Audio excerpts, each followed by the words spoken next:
这届空侪风台造成台中梨山地区的灾情是真严重，公路局是透暝咧赶工课，特记到梨山这段即嘛总算是畅通啊。中环便道昨昏有恢复通车，到拜五进前，逐工下午5个时段会当通行。不过中环的东段、花莲的西部陆小地区，因为车路断站，到达也亲像是孤岛。空勤总队已经有空投物资2抓。也那伫咧新竹的数码库司，因为天气歹，今仔日才有法度来空投物资。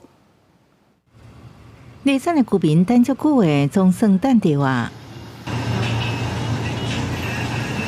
车一台一台通过管制站，代表梨山地区交通圆通。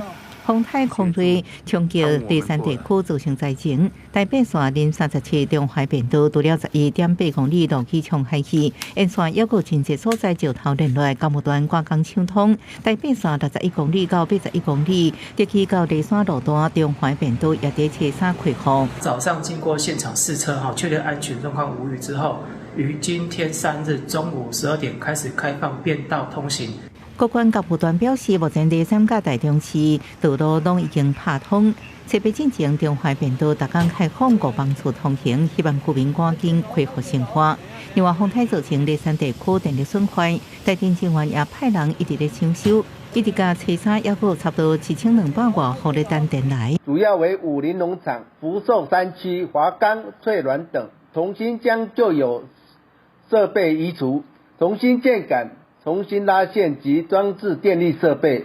在中华东段的花莲西部鹿巢地区，目前劣化道路登记，透过空中翕的相片，看到山边大量土石崩落来，造成路段严重损坏。目前当地50个居民受困，因为道路畅通难度悬，无法度确定期限。空勤在车衫出动2抓，对当地空投物资差不多720公斤。